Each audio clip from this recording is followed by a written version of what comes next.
Amém. Abra sua Bíblia comigo no livro de João, o Evangelho de João, capítulo 6.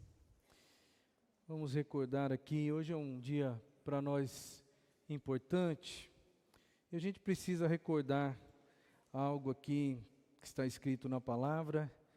Precisamos olhar para o nosso momento, né, como igreja, e precisamos enxergar as atitudes, né? As atitudes que a gente precisa ter nesse momento da nossa história como igreja. Por isso eu trago um texto para você aí, João capítulo 6, dos versos 1 até o 13, que é um texto que você já conhece muito bem, aliás, já fiz até menção dele aqui alguns dias atrás, tá? Diz assim a palavra do Senhor. Algum tempo depois, Jesus partiu para outra margem do mar da Galileia, ou seja, do mar de Tiberíades. E grande multidão continuava a segui-lo, porque vira os sinais milagrosos que ele tinha realizado nos doentes. Então, Jesus subiu ao monte e sentou-se com os seus discípulos. Estava próxima à festa judaica da Páscoa. Levantando os olhos e vendo uma grande multidão que se aproximava, Jesus disse a Filipe: onde compraremos pão para esse povo comer? Fez essa pergunta apenas para pô-lo à prova, pois já tinha em mente o que ia fazer. Filipe lhe respondeu: 200 denários não comprariam pão suficiente para cada um, ou para que cada um recebesse um pedaço. Outro discípulo, André, irmão de Simão Pedro, tomou a palavra. Aqui está um rapaz com 5 pães de cevada e 2 peixinhos. Mas o que é isso para tanta gente? Disse Jesus: mandem o povo assentar-se. Havia uma grama naquele lugar e todos se assentaram. Eram cerca de 5.000 homens. Então Jesus tomou os pães, deu graças e os repartiu entre os que estavam assentados, tanto quanto queriam, e fez o mesmo com os peixes. Depois que todos receberam o suficiente para comer, disse aos seus discípulos: ajuntem os pedaços que sobraram, que nada seja desperdiçado. Então eles os ajuntaram e encheram 12 cestos com os pedaços dos 5 pães de cevada deixados por aqueles que tinham comido. Palavra do Senhor que você já conhece, eu tenho certeza absoluta que não tem ninguém nesse plenário aqui que nunca ouvira falar desse momento miraculoso que a Bíblia aponta para a gente. A primeira multiplicação segundo o livro de João. E eu enxergo aqui, irmãos, e eu quero trazer para vocês hoje, nessa noite, à luz do que nós estamos vivendo como igreja, porque a partir de hoje nós teremos que ter atitude como igreja para nós vencermos desafios. Aliás, nós estamos tendo que ter isso há muito tempo, mas hoje de uma forma especial, diferente, a gente tem que ter essa atitude, e essa atitude tem que ficar bem latente. E eu quero enxergar aqui no texto, e espero que você também enxergue, porque está muito claro, são 3 atitudes aqui no texto. E você vai perceber qual é a atitude que Deus está esperando de nós hoje como igreja, de mim e de você, diante do cenário que nós estamos vivendo, tá? Então vamos lá. 3 atitudes diante de um grande desafio. Bom, a título de introdução, eu preciso destacar aqui 2 fatos neste texto que precisam, eles vêm à tona, mas eles precisam de uma certa forma ser observados com um pouquinho mais de atenção. Alguém me ajuda aí porque não está funcionando. Isso. O texto vai dizer uma coisa bem interessante que a título de introdução eu preciso colocar para você. Primeiro, o texto vai deixar claro para a gente uma coisa, e eu quero que você guarde bem isso, porque lá no final dessa mensagem eu vou trazer à tona o que está escrito aqui.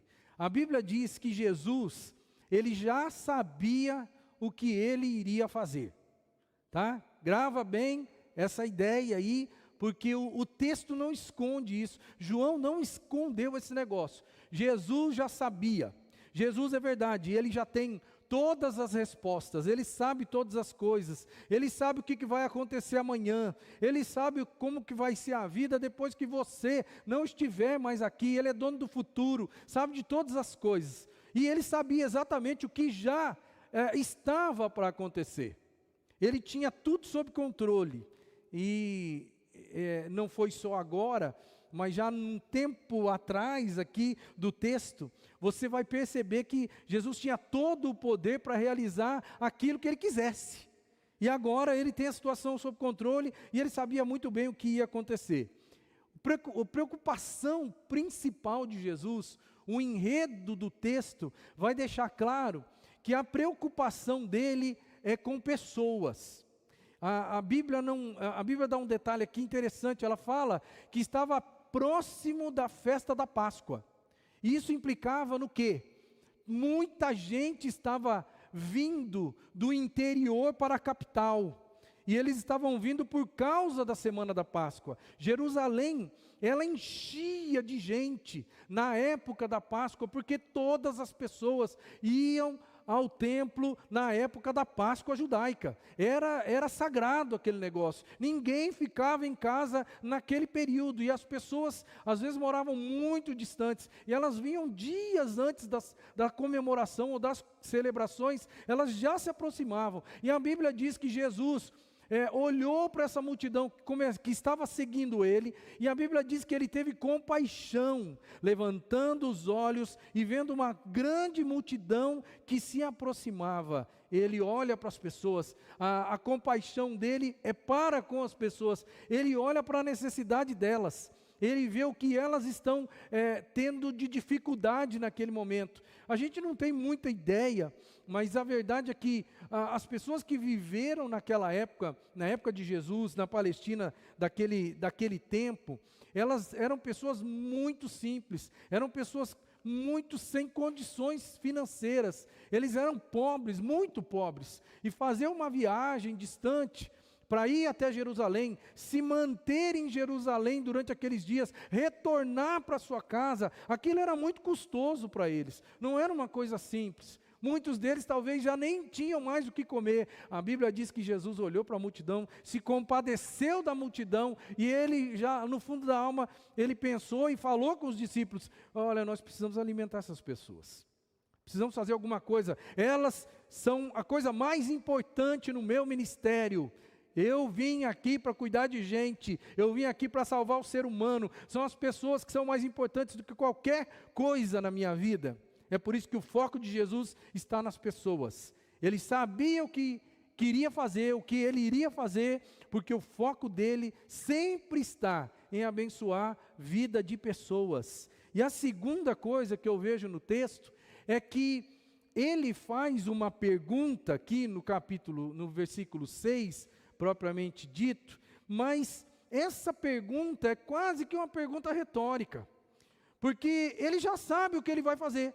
Pensa bem, ele já sabe que ele vai fazer a multiplicação, ele já sabe, ele já está vendo lá na frente os 5.000 homens, todas as mulheres, todas as crianças, ele já sabe que ele vai pegar um pedaço de pão, 5 pãezinhos lá, 2 peixes, e ele sabia que ia distribuir para todo mundo ia saciar a sua fome, mas a Bíblia diz que ele chama os discípulos e fala assim: aonde nós vamos comprar pão para todo mundo? Certo?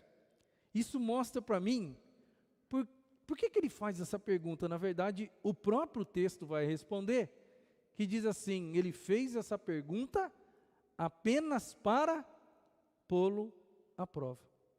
Ele fez a pergunta só para jogar os seus discípulos numa situação assim: escuta, e aí, o que nós vamos fazer agora, hein?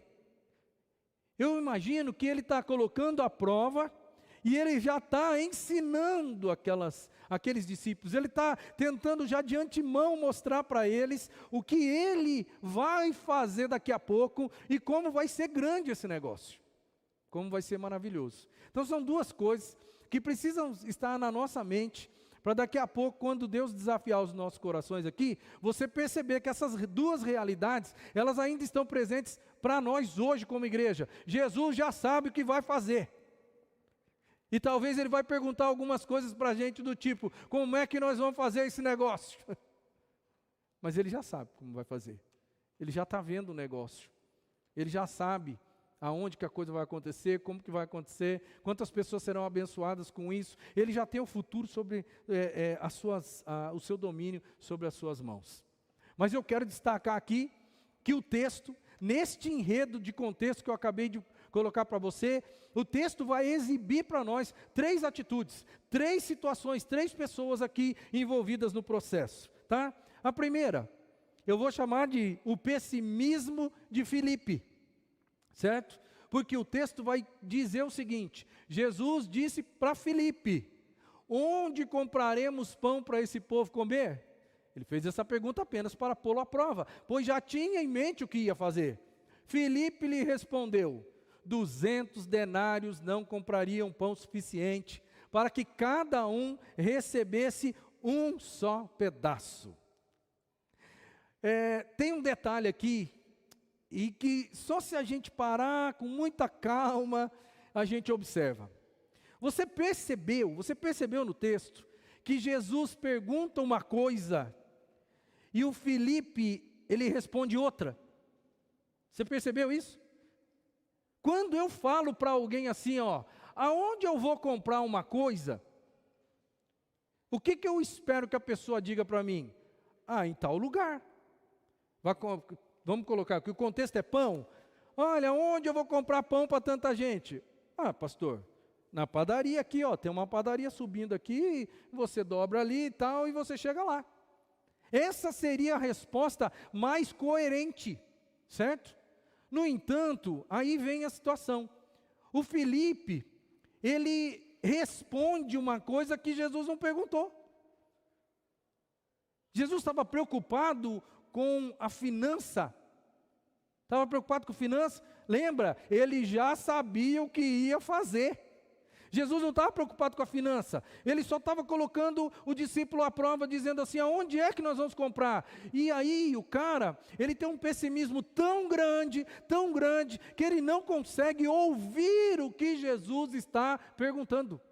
Porque quando eu respondo uma pergunta com outra coisa, a não ser algo que tem a ver de fato com a pergunta, é porque eu não prestei atenção, eu não ouvi o que a pessoa disse.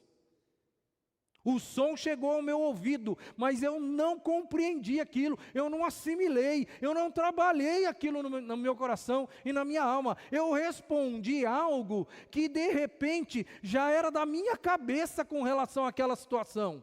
Porque eu imagino que os discípulos começaram a observar aquela grande multidão que começa a seguir a Jesus, e eles também devem ter ficado um pouco preocupados com a situação. Tem tanta gente aqui, eu conheço esse povo, eu sei que esse povo não tem condição de se sustentar, eu sei que daqui a pouco nós vamos ter grandes problemas, por causa dessa grande multidão que está seguindo a gente. E Jesus pergunta, aonde nós vamos comprar? Quando eu pergunto aonde eu vou comprar, é porque lá no fundinho da minha alma eu já tenho dinheiro para comprar. Não é mesmo? Eu já tenho dinheiro. Aonde eu vou comprar? Eu só quero saber o endereço. E ele fala, 200 denários. Um denário era o resultado do salário de um dia de um trabalhador naquela época. 200 dias de trabalho não seriam necessários para dar um pedaço de pão para cada um. Sabe o que eu chego à primeira conclusão aqui? É que quem de verdade, quem é pessimista, os pessimistas, eles não conseguem ouvir a voz de Deus. Eles vêm à igreja, Deus fala com eles, mas entra aqui e sai aqui.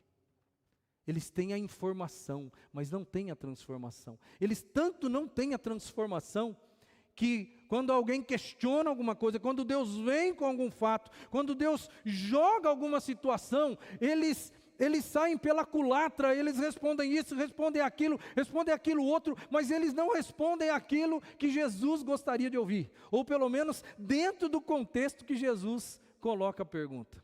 Isso me dá autoridade aqui para dizer para você que pessimistas não conseguem ouvir a voz do Senhor. Você tem problema com pessimismo?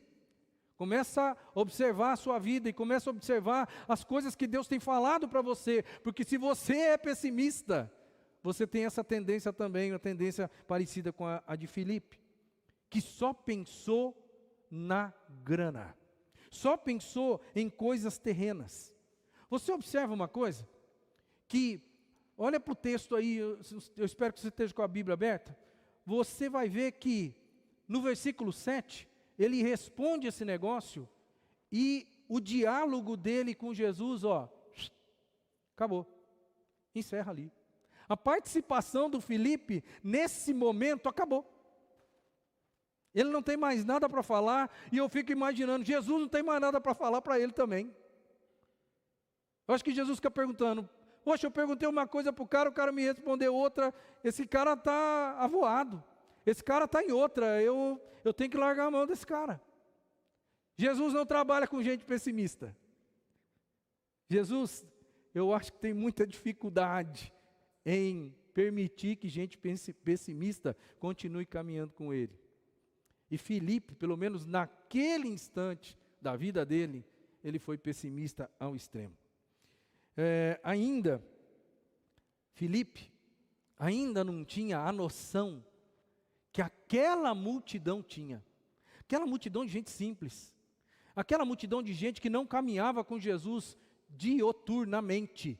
Aquela multidão que vinha atrás de Jesus, parece que já percebeu quem era Jesus. No entanto, Filipe, que caminhava com o Senhor, parece que ainda não tinha percebido que do lado dele era o Deus Todo-Poderoso caminhando junto com ele.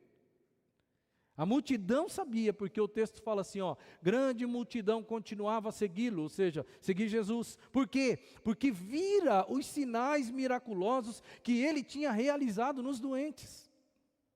A multidão estava atrás de Cristo, porque a multidão cria, tinha fé. A multidão não era pessimista, porque a multidão passou por cima de todas as situações adversas para ir até Jesus.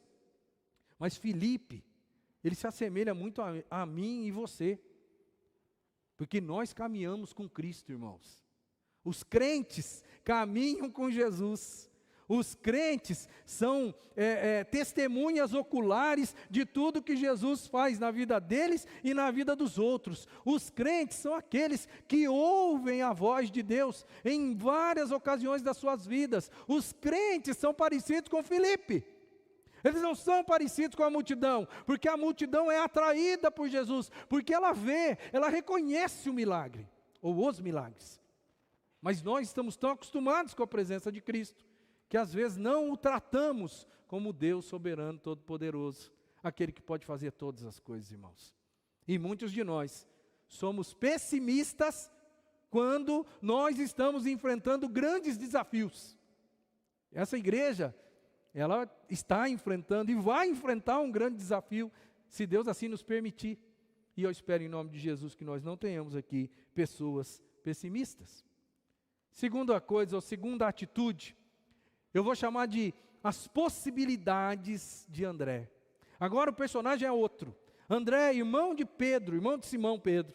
André entra na jogada. E André então vai começar um diálogo com Cristo aqui. Certo? Parece que André está num nível um pouquinho acima de Filipe, né? Ele está num patamar um pouco mais elevado, porque ele joga para Cristo possibilidades. Ele não é pessimista. No entanto, o enredo vai mostrar algumas coisas para mim.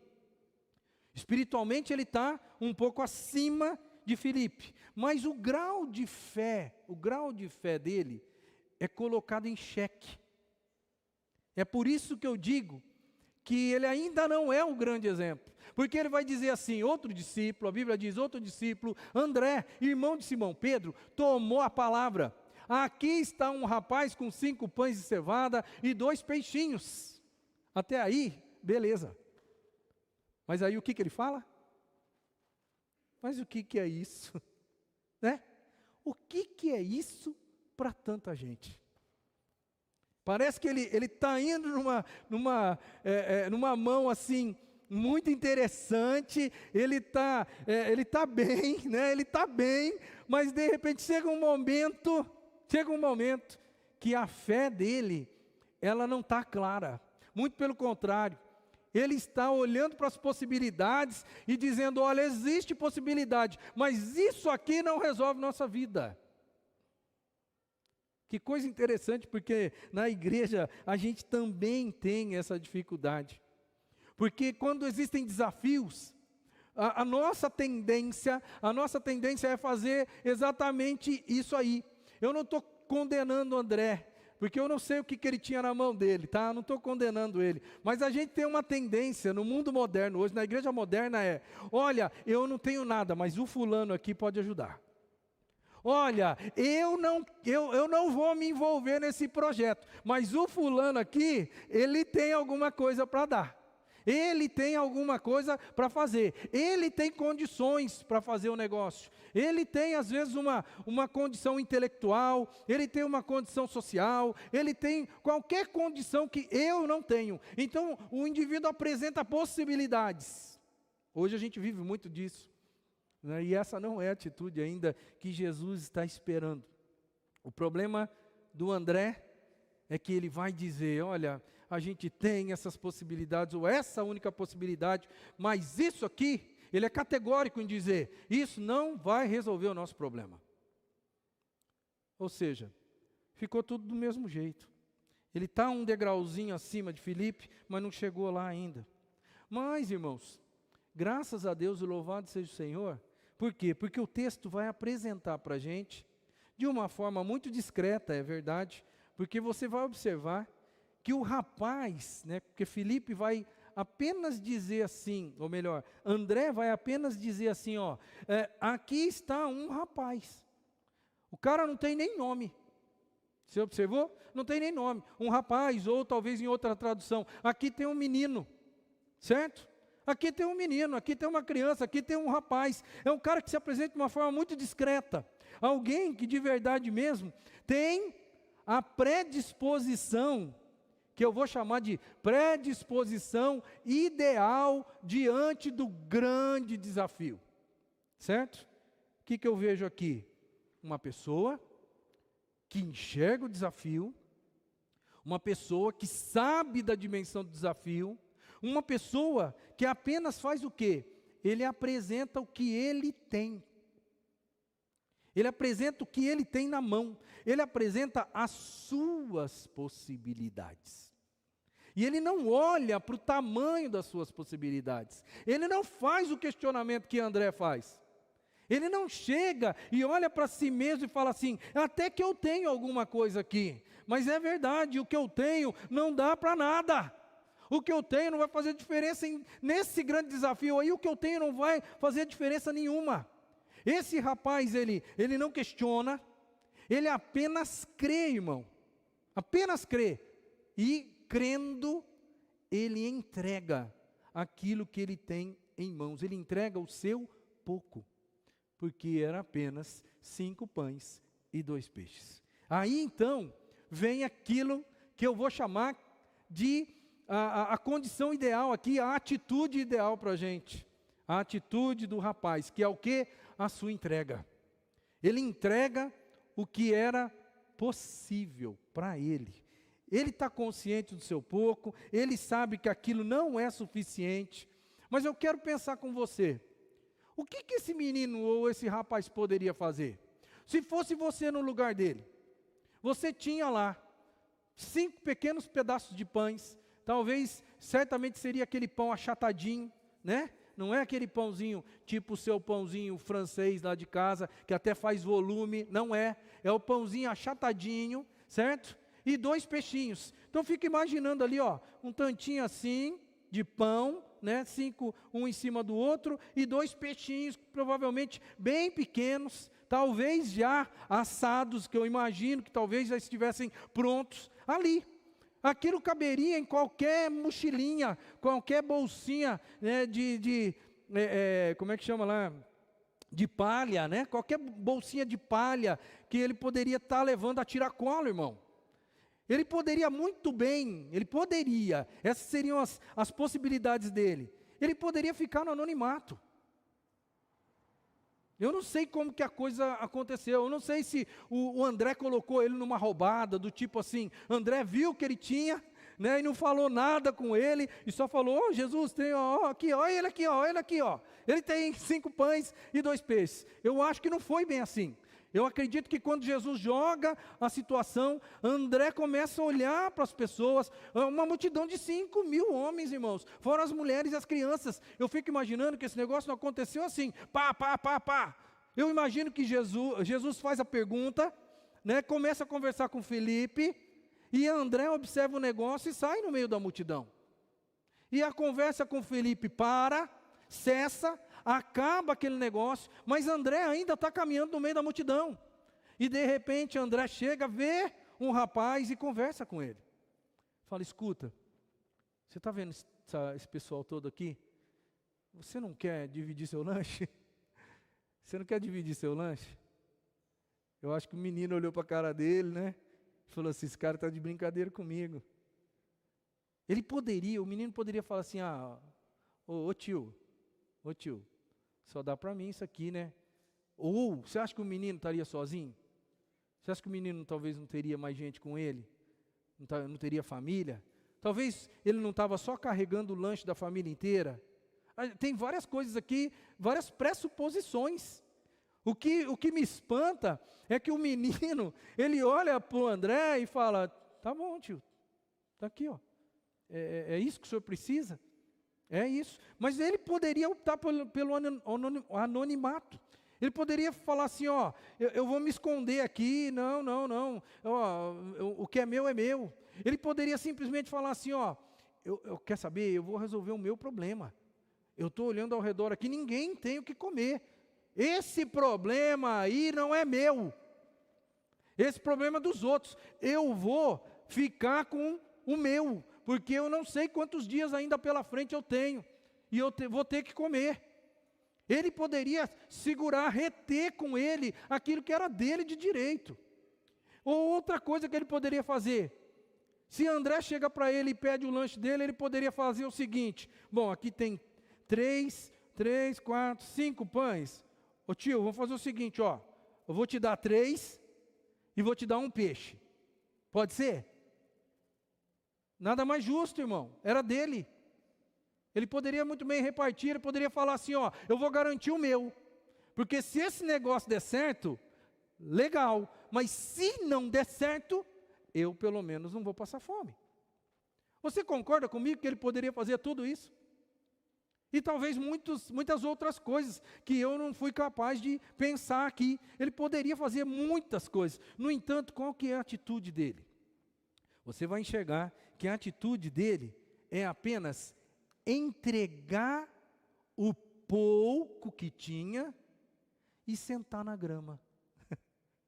O texto vai dizer, disse Jesus, mandem o povo assentar-se. Havia muita grama naquele lugar e todos se assentaram, inclusive o garoto. Ele entrega e ele senta. Ele senta e o que acontece? Ele vai apenas observar a coisa acontecer. Eu quero destacar um detalhe aqui, que eu acho que é muito importante, embora fuja daquilo que eu quero, do meu objetivo principal, mas eu quero destacar aqui porque eu acho que vale, nos nossos dias. Apesar do menino ter entregue tudo que ele tinha ali naquele momento, todo o seu lanche, ele não reteu uma parte, não, ele deu tudo, apesar de ele ter dado tudo ali, ele não deu para Jesus tudo que ele possuía na vida, certo? Porque o discurso por aí, às vezes até utilizando como base isso aqui, o discurso por aí diz, entregue tudo para o Senhor, dependa dele e ele vai resolver sua vida, o resto da sua existência. Mas aqui não está ensinando isso.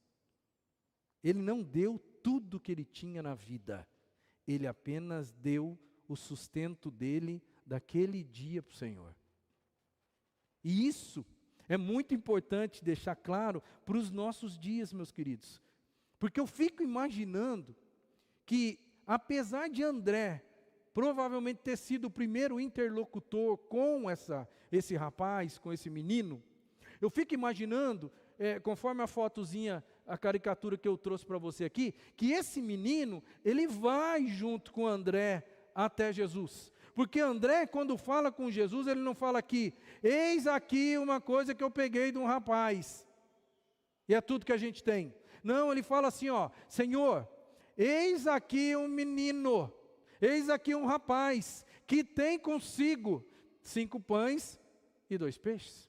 Então o menino está ali na frente de Jesus. E eu fico imaginando que Jesus, ele vai ser muito educado, olhando para o menino, explicando a situação de uma maneira vaga para o menino, dizendo assim, escuta, eu tenho que dar de comer para essa turma toda aqui, e eu preciso do seu lanche. Eu fico imaginando que Jesus, ele vai ser muito educado com o menino.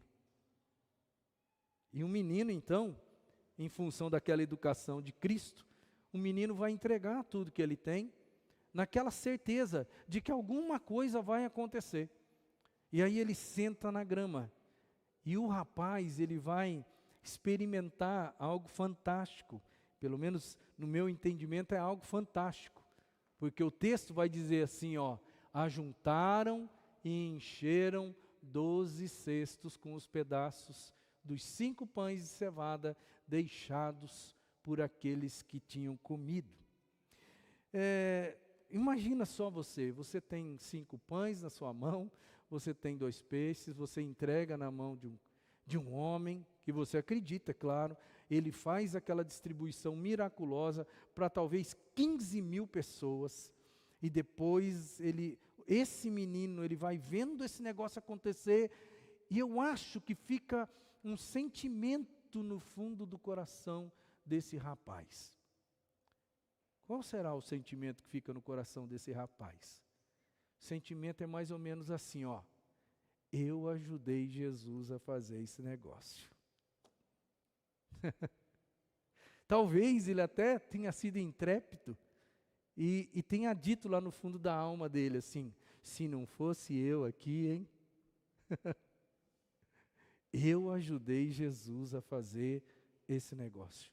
Esse milagre, eu tenho parte nisso, porque eu ajudei, eu estava junto, eu imagino que ele não vai ser soberbo, esse menino não vai ser soberbo, mas ele vai ser realista, ele vai dizer para si mesmo, olha, eu ajudei, eu fiz parte, e olha que coisa fantástica que aconteceu, e aí 12 cestos acabam sobrando, irmãos. Eu quero começar a terminar essa palavra curta para você, mas eu espero em nome de Jesus que seja abençoador e desafiador ao mesmo tempo para nós, porque nós estamos vivendo um tempo hoje, como igreja, que é um tempo de grande desafio.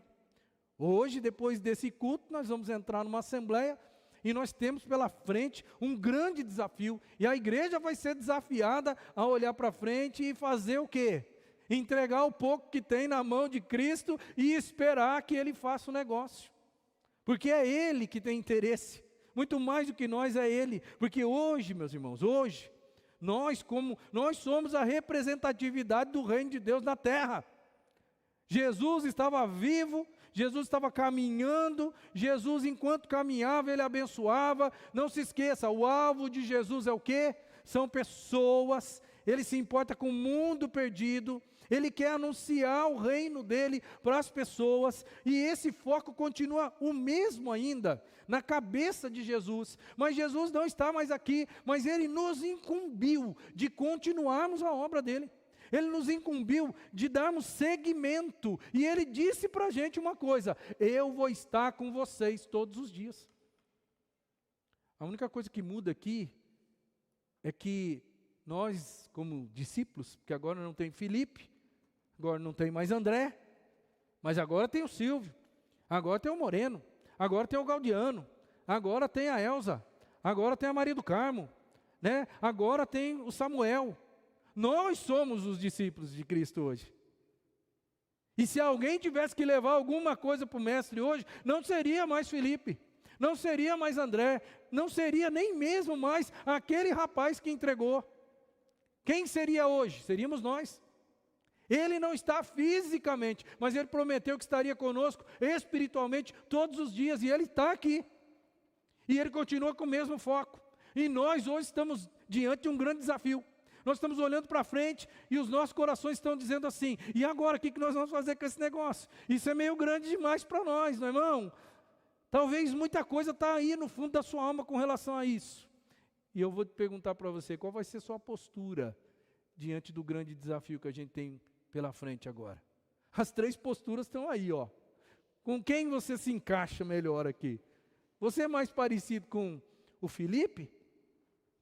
Que Jesus vai falar para você: olha, temos um grande desafio aqui, e agora? Aonde nós vamos resolver o nosso problema? E você vai começar a confabular outras coisas, e vai sair meio pela culatra, e vai meio que dizer assim: ó, não tem jeito não. Eu sei que o Senhor diz que é o Filho de Deus, mas não tem jeito não. Ou você, talvez a maioria de nós se encaixe, sabe aonde? Aqui, ó. A maioria de nós se encaixa aqui. Às vezes nós apresentamos possibilidades, desde que eu não. Tem aqui um menino. O que o menino tem vai resolver. Eu não. A maioria de nós talvez incorreria no erro, no risco de errar nessa condição. Porque a gente sempre espera que alguém vai fazer. A prova hoje é o nosso quórum. A prova é o nosso quórum. Eu estou aqui super preocupado porque nós temos que fazer uma assembleia. E o nosso quórum, ele está ali, ó, na raspa. Sabe o que é raspa? Na raspa. Vai dar para fazer, em nome de Jesus. E talvez isso até seja um presságio para nós, de Jesus dizendo assim: ó, é com pouco mesmo que eu vou fazer, viu? Não esquece não, é com pouco. E por que a igreja não está bufando de gente hoje? Por que não está faltando cadeira aqui para as pessoas sentarem? Por quê? É porque as pessoas falam assim: alguém vai resolver. As pessoas vão apresentar possibilidades, desde que eu não tenha que fazer alguma coisa. Nem sequer ir no dia da assembleia na igreja para votar favorável. Eu tenho coisa mais importante para fazer hoje. Mas talvez, como eu digo, ou como eu disse, e isso é o que está bombando no meu coração, é uma maneira de Deus dizer para mim, como líder espiritual dessa igreja: Silvio, a história vai ser a mesma, vai ser com pouco. Para ninguém falar que foi você, e para ninguém falar que foi a igreja que fez. Para que vocês todos digam: fui eu que fiz. Foi eu, o Senhor que fiz. Irmãos, você vai poder escolher em ser pessimista, você vai poder escolher em ser alguém que apresenta possibilidades, mas não se envolve, ou você vai poder ser a figura desse fantástico menino, que deu um pouco, só um pouco, e o pouco dele, Jesus transformou em glória. Eu só vou relembrar uma coisa aqui que eu já disse para você. Jesus já sabe o que vai fazer. Jesus já está olhando lá no futuro. Jesus já está olhando pelos olhos da fé. Eu estou aqui enxergando, ou tentando enxergar o que Jesus enxerga. Lá na frente já tem um templo construído. Um templo lindo, maravilhoso, que vai acolher os nossos filhos, porque talvez alguns de nós nem poder desfrutar tanto do que Jesus já sabe o que vai fazer, talvez nós não vamos poder desfrutar tanto, mas eu não estou nem aí com isso, porque eu não estou fazendo para mim, eu não estou fazendo para mim, eu estou fazendo para o reino, e vai ficar para o reino. e vai abençoar a minha filha, o seu filho, vai abençoar o seu neto. Eu não estou preocupado se o negócio vai ficar bom para mim ou não. Eu estou preocupado com a continuidade do reino. E eu só vim aqui para dizer para você, Jesus já sabe o que vai acontecer. Ele já tem tudo pronto. E com você, ou sem você, vai acontecer. Sabe por quê? Porque aquela segunda premissa do início continua valendo. Ele se importa com gente. Tem pessoas que lá na frente serão abençoadas por causa das tomadas de decisão e dos nossos grandes desafios hoje, nesse minuto, nesse momento na nossa vida. Jesus já tem as respostas, Ele vê o futuro, Ele vai cumprir o propósito que Ele tem, irmão. Se é propósito do Senhor, comigo ou sem eu, Jesus vai cumprir de qualquer forma. Ele tem poder para fazer esse negócio, porque Ele continua com a preocupação a mesma. Ele continua preocupado com o mundo que está perecendo. Continua preocupado com as pessoas. Essas são o foco principal. Você viu aí 3 pessoas e 3 atitudes. Eu espero, e com essa palavra eu encerro aqui a minha prédica dessa noite. Eu espero do fundo do meu coração que aqui, então talvez até os irmãos que estão me ouvindo e me vendo agora virtualmente, eu espero que no nosso meio aqui existam alguns meninos destes.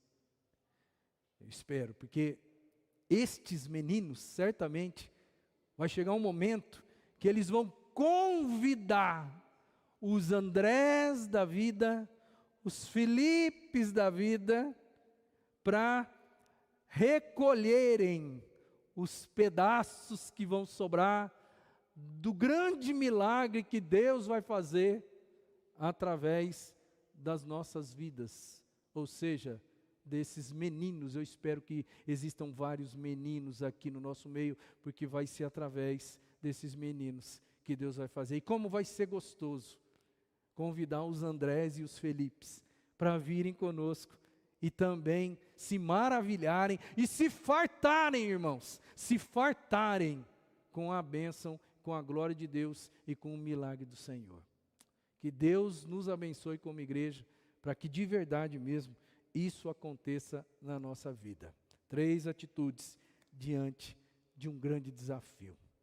Nós vamos orar, vamos encerrar o nosso culto e depois, logo em seguida, vamos instaurar a nossa assembleia para nós observarmos aqui o nosso grande desafio da noite, e a gente vai colocar isso diante do altar do Senhor. Vamos orar? Senhor, muito obrigado. Obrigado pela bênção de podermos estar juntos aqui, reunidos nesse momento. Obrigado por essa palavra, Senhor, que por mais simples que seja, é uma palavra que nesse momento tem tudo a ver com o que nós estamos vivendo como igreja. É uma palavra que certamente vai vir para desafiar, ela é pertinente para nós hoje, ela vai vir para desafiar o nosso coração, ela vai vir para relembrar o que nós estamos fazendo, com quem nós estamos trabalhando, porque nós estamos da mesma forma que aqueles discípulos, estamos caminhando com o Senhor, queremos aprender com o Senhor, nós não queremos ser, ou pelo menos ter aquela atitude pontuada de Filipe, né, de não ter a fé suficiente, de não conseguir ouvir tua voz, não conseguir ouvir o teu plano, o teu propósito, não conseguir passar pela prova. Senhor, nós também não queremos ser como André, que apresenta apenas possibilidades, mas ele não tem como se envolver. Talvez seja porque ele não tinha mesmo, mas não interessa. Eu acho que hoje nós estamos vivendo um tempo aqui, onde cada um de nós pode se envolver nesse projeto, que é um projeto do Senhor, nós não temos sombra de dúvida disso. Por isso eu peço em nome de Jesus, que haja de verdade aqui no nosso meio, que eu seja, Senhor, que eu seja um desses meninos que vão dar o que tem, que vão colocar o pouco que tem diante do teu altar, crendo que não é o que eu tenho, mas é o poder que o Senhor tem em cima daquilo que eu fiz. E este poder vai fazer com que a gente consiga suplantar esse grande desafio que nós também, como igreja local, nós temos aqui nessa noite. Louvado e glorificado seja o teu santo nome. Nós te agradecemos, pedimos a bênção do Senhor sobre cada um de nós, principalmente dos irmãos que estão aqui agora, que nós vamos deliberar a respeito desse nosso projeto, que nós não temos sombra de dúvida que é um projeto abençoador para o reino do Senhor. Louvado e glorificado seja o teu santo nome. Amém